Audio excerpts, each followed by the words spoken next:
How to do SEO without a blog? Can you even do it? Hi marketing leader, I know what you think. Writing content is really a pain. Maybe you love doing it, that's fine, I love it too, but it takes time, that's the pain that I mean.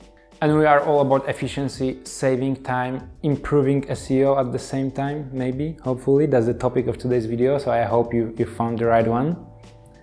But a lot goes into writing a good blog article that will rank. You can't just push out content left and right and hope it works. No. First you have keyword research, then you have to write the outline, you write all those intro sections, meta descriptions, meta title, crazy stuff.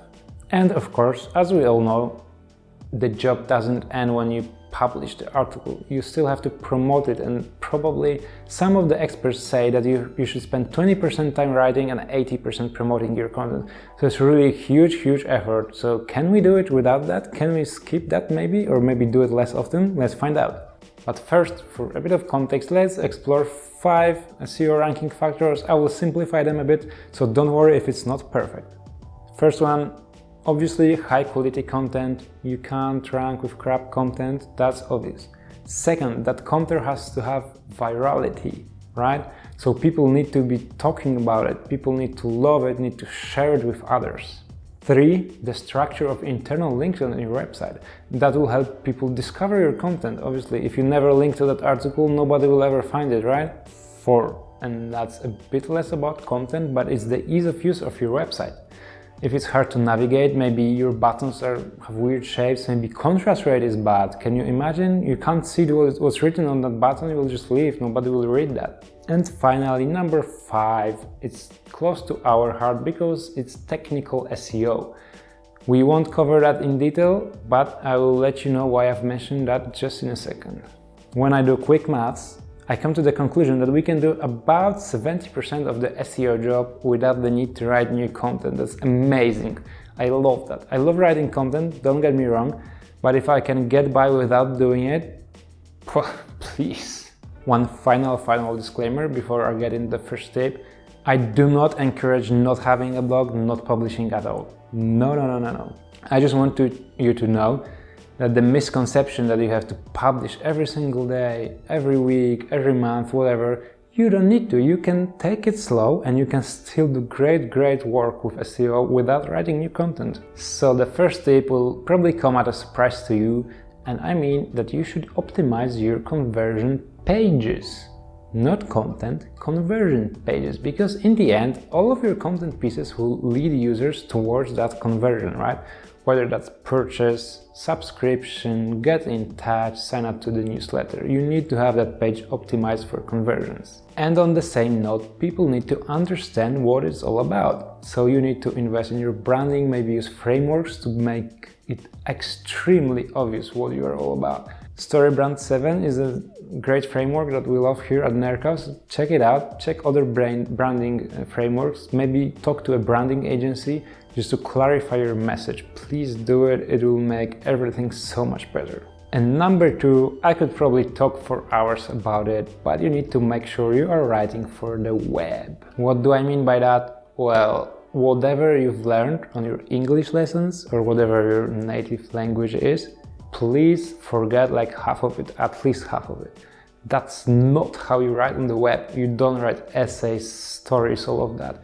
No. Writing for the web is not about being fancy, it's about giving people what they need as soon as possible. I've talked about it before, but we have low attention spans online, right? When I go to a website and I read the first heading, I don't know where I am, I click back and I have another one, a competitor, your competitor. I'm out of your website because I don't know what you do. If that happens in real life, I have to walk to a store. If I have a minor inconvenience like that, I will not leave right away because I need to go to another one. That's too much effort, right? I will stay, I will live with that minor inconvenience, I will find that more. But on the internet, I just click back, click another one, 1 second, and I'm in a better place. Number 3, technical performance. For SEO specifically, Google will punish you if you are too slow.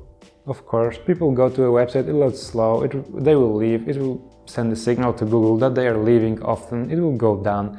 Google also has the first-party data on the real-world numbers of the page load times. right? So they can use that. They can compare you with the website that is just below you in Google. They will see, oh, you are slower. Well, bye. Now you are not above them, right? Now they are above you. Tough luck. One bonus tip here. Let's stay with Google. This time Google Ads. They will know that performance the same way they know for Google search. This time around, it will cost you money directly because the cost per lead will go up. They will bump down your optimization score because of that performance issue that you have, and you will keep paying more and more for your ads, and maybe to the point that they are not profitable. Just think about your niche, think what do people need. Can you create a tool that helps them with that? As an example, Neil Patel is a guy who does SEO, and he has ubersuggest.com, which is basically an SEO tool. Millions of people use it and he gets tons of traffic from it, right? It solves the problems that he is talking about, that he's passionate about, and you can do that in your own industry as well. Just think about it. Insurance companies started doing those calculators online that give you the best deal ever. Why did they do that? Not just because they are nice, it helped them and it will help you as well if you can identify those tools. And to give you more encouragement, you can always go to those websites like Fiverr and similar ones where people will build that tool for you, and it won't be that expensive probably, right? So you can give it a go. And finally, you have all that content that you've written for years and years. Go and find the related articles and link them together, but don't just do it at the bottom. Don't just say, hey, here's a related article you can read now that you've finished. No. Put that in the content itself, in the middle, at the top, maybe down the bottom. Whenever you have a keyword that sounds like a different blog article, use that to link to that article. Just please don't use clickbait, be obvious, be contextual, give visitors an idea what happens when they click that. When you do that, not only do you help users find related content, but Google notices that you have expertise in various areas of your niche. So they will bump up all of those articles just a bit, and in total that will be a huge gain for you. And as all of them go up, they will positively influence those links and go up even more. It's not exactly a trade secret, but I will let you know that's one of the ways that we have managed to increase our impressions in Google by 15x since February this year. And that got us over 3 times more clicks from the search engines. So it's awesome. The internal links are really, really golden. So what do you think? Can you do it without writing new content? Let me know. Maybe tune down your content writing a little bit, focus on those other SEO efforts, and you will see a difference. In the meantime, can you please drop your top blog article in the comments below? I will have a look. I will tell you if it has enough internal links. I will go through your website and find opportunities to link them from that top article, and it will bump them up. Trust me, you will see the results almost immediately, in a month, maybe in a quarter.